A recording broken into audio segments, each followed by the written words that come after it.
नमस्कार दोस्तों, महिला आरक्षण बिल बीजेपी के लिए कितना फायदा पहुंचाएगा या फिर विपक्ष के लिए चुनाव में कितना नुकसान पहुंचाएगा ये तो समय ही बताएगा। लेकिन एक महिला आरक्षण विधेयक को लेकर एक डिबेट हो रहा था। उस डिबेट में सपाई प्रवक्ता कुछ महिला प्रवक्ताओं के बीच में फंस गए। फिर उसके बाद क्या हुआ आप लोग स्वयं देख लीजिए, अंत तक जरूर देखिएगा, बहुत मजा आएगा। उस वक्त भी सरकार ने कहा था कि डिलिमिटेशन के बाद ही इस कानून को हम लागू करेंगे। आज सरकार कह रही है भाई तुरंत प्रभाव से हम लागू करना चाहते हैं, तो दिक्कत क्यों है? तो हम कहाँ मना कर रहे हैं? 543 की जो सीटें हैं उसी के हिसाब से उसको लागू कर दे। कानून तो बन ही चुका है। ये बात कर एक मिनट बहन रुक एक मिनट। उसके बाद हमारी अभी भाजपा के प्रवक्ता ने कहा कि क्या कहते हैं कि बाल विकास महिला में जो है पुरुष बना दिए जाते हैं। अरे ये लोकतंत्र है। लोकतंत्र में जब बिना डिग्री वाले प्रधानमंत्री बन जाते हैं, सातवीं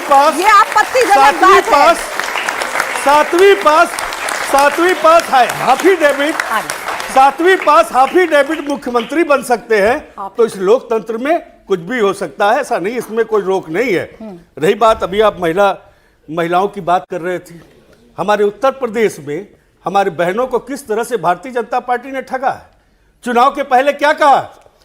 हम चुनाव जीतने के बाद अपने बेटियों को स्कूटी देंगे। किसको दिया? केवल झूठ बोलते हैं। इनकी बात पर विश्वास कौन करेगा? माननीय प्रधानमंत्री जी सदन में खड़ा होकर कहते हैं हम वादा करते हैं, हम कसम खाते हैं, जो कहिए। अरे आपके वादे पे कौन बात करेगा? दिल्ली में 2500 दिया? नहीं दिया। महाराष्ट्र में दिया? 2 करोड़ नौकरी कहा था, दिया? इन्होंने किसानों की आय को दुगनी करने के लिए कहा था, दिया? आप लोग बात करते हैं, मैं तो सिर्फ इतना बात कर रही हूँ। 2023 की गवाही आप मुझे बार बार दे रहे हैं। 2023 में जब ये बिल लेकर आई थी सरकार, तो जाहिर बात है आपने पढ़ा होगा। उस वक्त जब आपको डीलिमिटेशन से दिक्कत नहीं हुई, तो 2029 में आपको डीलिमिटेशन से दिक्कत क्यों हो रही है? तो हम कहाँ कह रहे हैं? उसमें ये भी तो है, पहले जनगणना होनी चाहिए। हम तो कह रहे ना, करिए ना, आप परिसीमन कीजिए, जनगणना हो जाने दीजिए। महिलाओं को इंतजार करवाएं। हम कह रहे हैं महिलाओं को आरक्षण दीजिए, अभी तुरंत दीजिए, कल दीजिए, मैं कह रहा हूँ कल दीजिए, दम है तो दीजिए। दो बहुत इंपॉर्टेंट मुद्दे। बोले। पहली बात, मुझे इस बात कानून पास हो चुका है, कानून है, ठीक है। सबसे पहली बात, मुझे इस बात की बहुत आपत्ति है कि मेरे देश के एक पूर्व प्रधानमंत्री के लिए, जो आज इनके साथी हैं, उनकी पार्टी, उनके लिए ऐसे आपत्तिजनक बात कर रहे हैं, कौन सी पास कौन सी फेल। अब देखिए, बीच में मत बोलिए, मैं इनके बीच में नहीं बोलूंगी। चाहे कोई भी प्रधानमंत्री हो, उनके लिए इस तरीके की भाषा इस्तेमाल करना। अब राजीव जी का किसी को नहीं पता कौन से कॉलेज में पढ़े, पास हुए, मैं आपके बीच में नहीं बोली। अभी आप माइनॉरिटी में, शांत रहिए। अब बात पे आते हैं। राजीव जी के लिए ऐसी टिप्पणी करना, क्योंकि सारा देश जानता है, ये नहीं पता उनकी ग्रेजुएशन हुई कि नहीं हुई, 3 कॉलेज में यूके में पढ़ने गए, वहां भी फेल हो गए। बहुत गलत बात है राजीव जी के लिए इस तरीके की बात करना। मैं इस पर गहन आपत्ति करती हूँ। मैं तभी तो कह रही हूँ, आप फिर भी आपके अलायंस पार्टनर है राहुल गांधी, आपके नेता है। अगर अखिलेश यादव जी के नेता इस समय leader of opposition Rahul Gandhi है, उसी कांग्रेस पार्टी से जिसके नेता राजीव गांधी है। मैं किसी के बीच में नहीं बोली। ये कोई कॉमेडी शो नहीं है, comedy night for Kapil Sharma. ये बहुत सीरियस डिबेट है। आप लोग सदन को भी कॉमेडी समझते हैं, डिबेट को भी। इसीलिए महिलाओं के ये हाल है कि इनके नेता मुलायम सिंह यादव ये कहते हैं कि अगर बेटी सदन में आएगी तो नेता सीटी मारेंगे। आप सीटी मारने की बात करते हैं। देखिए, ये कंटिन्यूसली बोलेंगे, दिस इज नॉट करेक्ट। फिर जब ये बोलेंगे ना, प्राची जी, मैं बोलने नहीं दूंगी। महिला की आवाज इतनी ऊंची होती है, याद रखना, 2-3 महिलाएं नहीं, ये तरीका नहीं है। I'm not here for a comedy show. The problem with this country and the opposition is कि ऐसे कॉमिक्स यहाँ पे बैठ चुके हैं जो सोचते हैं कि महिला को सदन में लाना एक मजाक है। बेटी अगर अपना हक मांग रही है, आप कोई एहसान नहीं कर रहे उस बिल को पास करके, ये हमारा हक है। आपको लगता है ये मजाक की बात है, तो आप मजाक है, इसलिए आप लोग सदन में नहीं है। और इन्होंने गेस्ट हाउस कार्ड में माई बहन मायावती का क्या हाल किया था, ये देश की बेटी बेटी आते हैं। लेकिन अब क्योंकि इनको डिग्री का इतना शौक है, तो मुझे बताइए 1971 में क्या पॉपुलेशन थी इस देश की? नीचे मत देखिएगा और गूगल मत करिएगा। 1971 में देश की पॉपुलेशन कितनी थी? जिस सीट पे ये आज भी चलना चाह रहे हैं, 1971 में पॉपुलेशन, मत करिए, 71 में देश की पॉपुलेशन कितनी थी? आप डिग्री देखिए, इसीलिए हमारे पास जो डिग्री है मुझे नहीं पता है, तो फिर बात किस बात पे करने आए? क्यों बताऊंगा? क्यों देश की बेटियां वोट देंगी? क्यों बताऊंगा? इसीलिए जो बताना है देखिए, वो बताएं कि महिलाओं को आरक्षण क्यों नहीं दे रही, ये बताइए। यही प्रॉब्लम है, ये टूटी देख- चुराते चुराते महिलाओं का हक चुराने लग गई पता समाजवादी है पार्टी। किसने चुराया है? टूटी चोर आज महिलाओं का हक चुरा रहे हैं। राधिका जी, अब इस पर अगर हम बोलने लगे बोलो, प्राची जी, संजय, आइए मर्यादा में रहे, मर्यादा में रहे। हमें मालूम है देश को बेचने वाले, देश को बेचने वाले मर्यादा में कैसे बात करें, मर्यादा में कर रहे हैं। नहीं तो अभी मैं अपनी फाइल की भी बात करूंगा, अभी मधु का इसकी भी बात करूंगा, अभी मैं सब पर बात करने के लिए तैयार हो जाऊंगा। अभी मधु जी की लेख पर भी बात होगी, एसिस्टेंट फाइल पर भी बात होगी।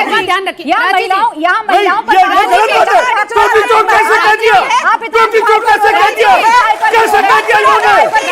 मर्यादा में रहे, नहीं तो महिला पर चर्चा करो। आप चाहते हैं महिलाओं को आप महिलाएं हम सम्मान करते हैं, इसका मतलब नहीं है आप गलत शब्दों का चयन करेंगे। महिलाओं पर चर्चा बिल्कुल है। वरना मैं महिला होनी चाहिए थी। देखिए ये महिलाओं का नहीं बात हो रही है। आज समाजवादी पार्टी के पास क्या महिला बोलने के लिए भी नहीं? क्यों नहीं है प्रवक्ता भाई? अरे अब इसके पीछे मत छुपिए, क्यों नहीं कहाँ छुपते रहेंगे कभी धर्म के पीछे छुपे, कभी महिला के पीछे छुपे। धर्म की बात तो आपने कही है, धर्म की बात तो संसद में आपने कही है, बिल्कुल अधर्म वाली बात नहीं, वो धर्म वाली बात।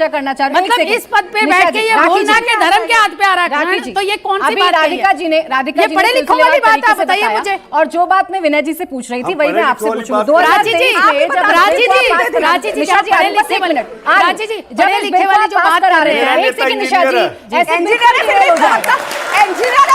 उतार के ले गए, सभी तड़ातड़ सारी टूटियां बाथरूम से निकाल दी। आप एक साथ बोलेंगे तो चर्चा नहीं हो पाएगी। प्राची जी, दिलाने की बात कर रहे हैं, ऐसे नहीं हो प्राची जी, हद की बात पाएगा। सॉरी, ऐसे नहीं हो पाएगा। और वाकई में कोई कॉमेडी शो नहीं है, ये सीरियस शो है। रुक जाए प्राची जी, पॉपुलेशन कितनी थी इसका जवाब नहीं। मैं सरकारी पैसे से जिसको क्रेडिट खत्म करने को जवाब, सरकारी पैसे से जिसकी फोटो लगानी है अखिलेश जी की लगानी है, राहुल जी की लगानी है, हम लगा देंगे, क्रेडिट दे देंगे। देखिए अब देखिए ये तरीका, इसीलिए इनके यहाँ पे महिलाओं के ये हाल है कि लड़के आएंगे तो सीटी मारेंगे।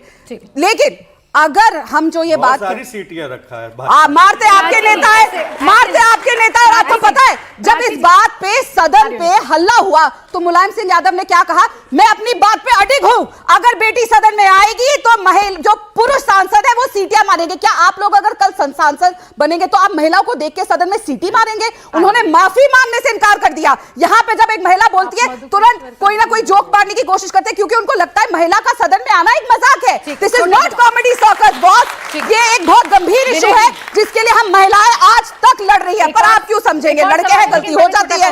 एक महिला है मधुकेश्वर, एक महिला है मायावती, जिनको बंद कर दिया था गेस्ट हाउस में, किस तरीके से बंद किया था, क्यों बंद किया था? नहीं, मायावती जी का जिसने सम्मान नहीं किया वो हमारा क्या सम्मान करेंगे? दूसरी चीज आपने पहले मायावती जी को गेस्ट हाउस में क्यों बंद किया था बताओ? जो भी बहन कुमारी मायावती जी को क्यों बंद किया था? कहता हूँ सब प्रश्न का जवाब दूंगा। माफी मांगेंगे बंद करने के लिए? आप क्या माफी मांगेंगे उनको बंद करने के लिए? डिग्री कहाँ है? और हमारे देश की शिक्षा मंत्री स्मृति ईरानी की डिग्री कौन सी थी बता दो। इसमें चर्चा थी, मुझे नहीं पता था सर। नहीं बिल्कुल बताया।